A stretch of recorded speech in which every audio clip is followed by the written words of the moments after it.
छोटा सा प्रीलिम्स यहाँ पे, ठीक है। अब इसमें जीएस का पार्ट हो गया आपका, और दूसरा सी सेट 80 क्वेश्चन, इसमें 100 क्वेश्चन, ठीक है। इसके कितने मार्क्स 200, इसके 200, क्योंकि इसमें 2.5 नंबर मिलते हैं, इसमें 2 नंबर। तो नंबर्स को हम नहीं, क्वेश्चन पे जाते हैं। आप बताइए इसमें कितने क्वेश्चन पे पास हो जाते हैं? 27 क्वेश्चन क्वालिफाइंग है, इसका नंबर तो ऐड होना नहीं है, ऐड होता है नहीं। अब सोचिए 27 क्वेश्चन नहीं हो रहा है आजकल के लड़कों से, 27 क्वेश्चन। हम पहले पीटी की बात कर रहे हैं, सबसे ज्यादा फेल यही करता है, किसी भी चीज का सबसे ज्यादा फेल यही करता है। इसके एक रीजन है, आप ऐसे सोच के देखिए, प्रीलिम्स में अगर आपको कोई एक क्वेश्चन आ रहे हैं, सपोज हम जीएस की बात कर रहे हैं, तो वो आएगा तो आप बनाएंगे तो उसमें 2 में 2 मिल जाएगा। एक क्वेश्चन सॉल्व किया, आपको कितना नंबर मिल गया? 2 नंबर। मेन नहीं आया तो दोनों गया, नहीं आया तो दोनों गया। मेंस को देखिए थोड़ा उल्टा अप्रोच है, उसमें एक क्वेश्चन सपोज 10 नंबर वाला है। क्या आपको लगता है कि जो लड़का पीटी पास किया होगा वो 10 नंबर का आंसर को अटेम्प्ट करेगा तो उसको 2-3 नंबर नहीं मिलेगा? मिलेगा यहाँ पे। तो वहां आपको एकदम 0 की संभावना नहीं है, आप समझ रहे हैं चीजों को, वहां एकदम 0 की संभावना नहीं है। बस आपको लेखन शैली आना चाहिए, उसके अप्रोच अलग है और इसका अप्रोच अलग है। तो यहां जो भी सौतेला व्यवहार करेगा सीसेट से, वो भी आपको क्या कर देगा? सौतेला। आपको यहां सीसेट में 3 स्टेप देखने को मिले। एक का क्लास चलेगा वो अलग, प्रैक्टिस होगा वो अलग, और टेस्ट होगा अलग। टेस्ट में हम बन जाएंगे आपके दुश्मन, ठीक है। जब क्लासेस चलेंगे एकदम बाबू की तरह, तुम 2 बार पूछ लो, 3 बार पूछ लो, मन करे तो टीचर्स रूम में जाके दोबारा पूछ लो। प्रैक्टिस चलेगा तो एक आध बार बस डाउट की तरह पूछ सकते हो, और टेस्ट में पूछ दियो तो पिटा जाओगे वहीं पे, तुम टेस्ट में एकदम दुश्मन एकदम। तो उसके लिए सबसे, और कई लड़कों का लगता है कि सर ये इसमें कट ऑफ चले जाएगा, कई इसमें 200 में ना 110 ले आने वाले बैठे हैं, 120 ले आ देते हैं, 115, 116 इसे ले आ देंगे। उनसे डरिएगा नहीं, जानते हैं क्यों? डूबेगा इसमें वो। तो जो कट ऑफ बढ़ाने वाले लोग हैं ना, समझिए, जो प्रीलिम्स का कट ऑफ बढ़ाने वाले बूढ़े बूढ़े लोग हैं, आखिरी अटेम्प्ट वाले, जो इसमें 200 में ले आएंगे से 126 नंबर, 125 नंबर, वो कहां डूब जाएंगे? सी सेट में। इसलिए आप इधर गौर किए होंगे ना कि कट ऑफ ज्यादा नहीं जा रहा है, 95, मतलब 95, 97, मतलब 95 कैटेगरी वाइज भी वेरी करता है थोड़ा बहुत, 2-4 नंबर, तो आप समझते हैं। तो आप समझ रहे हैं ना, इसका कट ऑफ ज्यादा जाने वाला नहीं है। क्यों? जो कट ऑफ ले जा सकते थे उनके पैर में बांध दिया क्या चीज? सी सेट। अब कैसे हो सकता है? दोनों को तो ऐसा हो ही नहीं सकता आप इक्वल कर लें, दोनों में बेहतरीन हो, ये तो बहुत कम लोग होते हैं।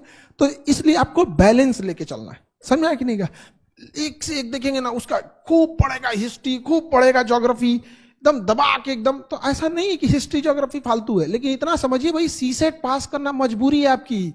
और सीसेट वो चीज है जो ट्रेनिंग आईएएस आईपीएस फेल होके चले गए, वो हाल है सीसेट का। जो ट्रेनिंग में थे, जो अपनी रैंकिंग सुधारने के लिए दोबारा एग्जाम में बैठे थे, वो प्रीलिम्स फेल होके चले गए, समझे?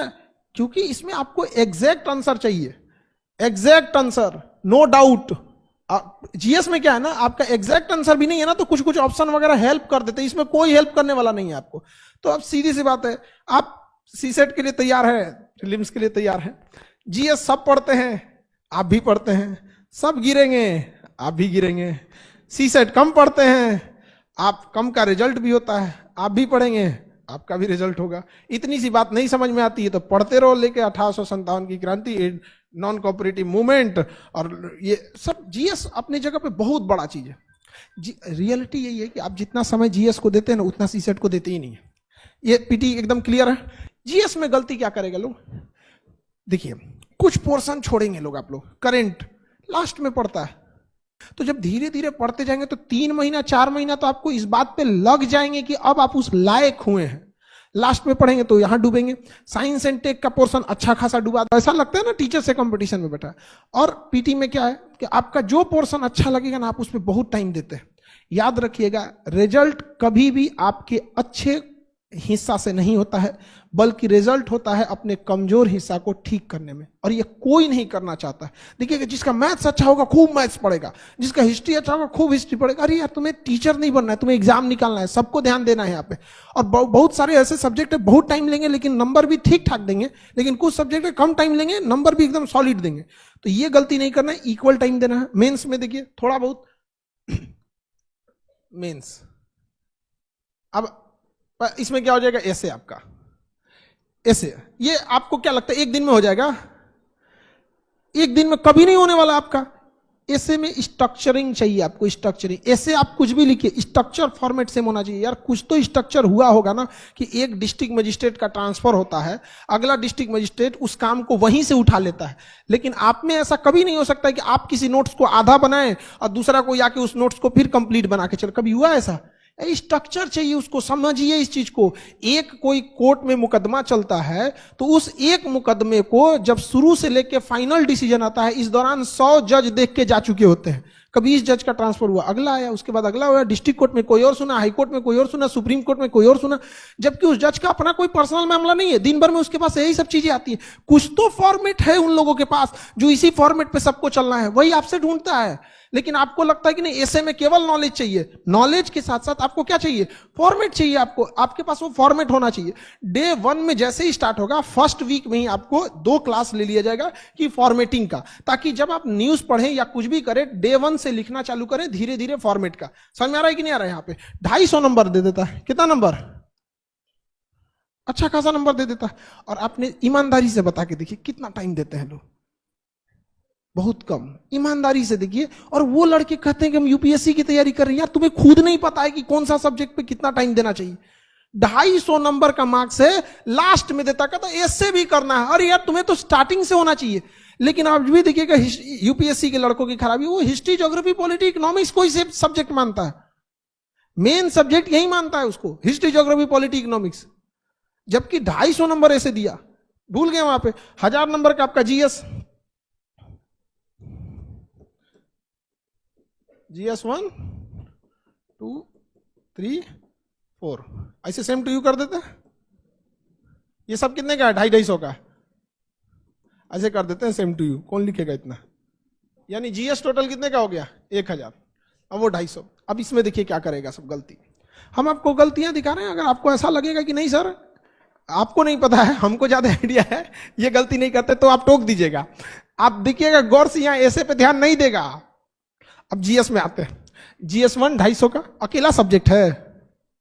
हिस्ट्री है, एंशिएंट हिस्ट्री है, कई पार्ट है इसके। जीएस 2 अकेला है नहीं है। जीएस 3 भी अकेला नहीं है। जीएस 4 एथिक्स अकेले। एथिक्स क्या है? अकेले। एथिक्स को भी ऐसा सोचता है एथिक्स भी पढ़ना है, एथिक्स भी पढ़ना। अरे यार तुम्हारा 500 नंबर डुबा दिया तुम यहाँ पे। एक 250 का यहां से क्या ले गया? एथिक्स। और 250 नंबर का क्या ले गया है? ऐसे 500 नंबर डुबा दिए। आप खुद सोच के देखिए, ये लड़के करते हैं ये गलती, जबकि उनको ये पोर्शन स्ट्रांग रख लेना चाहिए, क्योंकि इसमें सेक्शनल कट ऑफ थोड़ी है। आपको ओवरऑल मेंस का नंबर जोड़ा, ऐसा थोड़ी होता है कि ऐसे में ज्यादा इसमें कम। यहाँ पे आप ये देखिए, ये वो पोर्शन है जिसमें आप 2 से 2.5 मंथ के क्लास में, मतलब 50-60 क्लास में एक अच्छा मार्क्स ले आ सकते हैं। लेकिन आप इसको कभी वैल्यू ही नहीं दिए। गलती याद रखिएगा, यूपीएससी को फेल करने में, जो एग्जाम में फेल होते हैं, बहुत कम लोगों को यूपीएससी फेल करती है। ज्यादा लोग को टीचर्स और संस्थाओं ने फेल कर रखा है। तैयारी खत्म हो जाएगी, फेल हो जाएंगे, तब समझ में आएगा जिसको सबसे ज्यादा समय दिया वही आपको फेल कराया। तो इन सब चीजों से थोड़ा सा आपको क्या करना है? बच के रहना है। क्वालिफाइंग पेपर आपका एक लैंग्वेज का होता है, एक इंग्लिश का होता है। हमें नहीं लगता है कोई इंग्लिश में क्वालिफाइंग को लेके कोई कंसर्निंग इशू है। वो सब पास हो जाते हैं, नॉर्मल सा चीज होता है।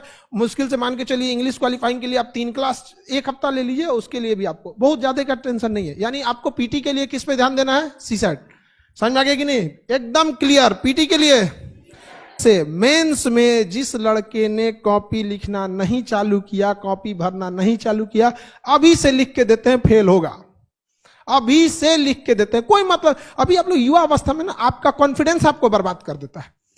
ये एज बहुत खराब है, आपका कॉन्फिडेंस आपको बर्बाद कर देता है। यहाँ पे अरे हम तो हाई हैं, कौन देखता है, हम अभी लिख देंगे। यहाँ पे हाथ चढ़ जाएगा आपका पेज भरते भरते। यहाँ पर 20 क्वेश्चन लिखना इतना इजी नहीं होता है। और यकीन मानिए, अगर आपने पूरे क्वेश्चन लिख दिए हैं ना, तो पास होने की संभावना आपकी 20% ऐसे ही बढ़ जाती है। क्योंकि खाली छूट जाने का मतलब, वो ऐसा लगता है कि ये इंसान को अगर ऑफिसर बना दिया जाए, तो ऐसा इसके अंदर टेंडेंसी है कि 20 लोगों को मीटिंग के लिए बुलाया है, तो 15 को मीटिंग अटेंड करके 5 को खाली हाथ लौटाएगा। ये इसको जिला देने लायक ठीक नहीं है। अरे यार बुलाए हो 20 आदमी को मीटिंग के लिए, 15 को ठीक से दिए, 5 को कुछ तो हाय हेलो कर दो, सर मंत्री जी ऐसा है कि हम आपका देख लेंगे, हम कामयाब है, संभाल दो जी, कोई मतलब नहीं। लेकिन अरे अटेम्प्ट तो करो, खुला खाली छोड़ दिए अगर ना, जान ले लेगा यूपीएससी, आपको देखना नहीं चाहता है इसे। यूपीएससी की ये खराबी है, दुश्मनी भी करता है, बताता भी नहीं है, कहता भी नहीं है कि खाली छोड़ना हमको पसंद नहीं है। अब बताओ कैसे लिखोगे? 20 क्वेश्चन लिख देना खिलवाड़ है नहीं ना? तो स्किल्ड है ये। क्या है? स्किल। आपका मेंस एग्जाम आने से पहले आपकी राइटिंग स्किल अगर क्लियर हो गई तो मेन प्रीटी और मेंस के बीच में इतना टाइम देता है कि आप नॉलेज भर सकते हैं। समझ में आ गया कि नहीं आ गया? नॉलेज भर सकते हैं कि नहीं भर सकते? कट ऑफ प्रीलिम्स की बात करें तो कट ऑफ छूटेंगे आप, जीएस खराब होगा, इसी वजह से इनबैलेंस फोकस किए हैं, किसी पे ज्यादा किसी पे कम, पूरी तरह से फेंका के जाएंगे, फेल होंगे क्योंकि सीसेट पे ध्यान नहीं दिए हैं। मेंस पे आ जाते हैं, डे 1 से राइटिंग स्किल नहीं है, खत्म हो जाएंगे, डूब जाएंगे।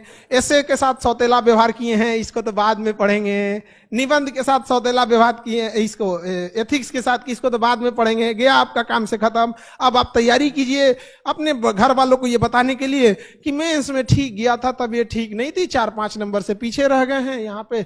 वही बात इंटरव्यू की, तो उसके लिए टेंशन नहीं लीजिए, वो एक आर्ट है, किस तरह से आप आते हैं। कुछ भी नहीं आ रहा है शुरुआत में, तो आज की दिनचर्या लिख दीजिए, आपने क्या किया क्या किया, धीरे धीरे धीरे धीरे करके एक समय आएगा आप सही हो जाइएगा। आपको, आप जैसे लड़की लोग, आप ही लोग से कहते हैं हमें रोटी बनाने कैसे आएगा, या हम किसी से पूछते हैं हमें तैरना कैसे आएगा। अरे यार, रोटी बनाने के लिए बेलना पड़ेगा 2 बार, तैरने के लिए हमको पानी में उतरना पड़ेगा, तो लिखने के लिए हमें लिखना पड़ेगा। इतना भी समझ में नहीं आता है तो सपने देखना छोड़ दो।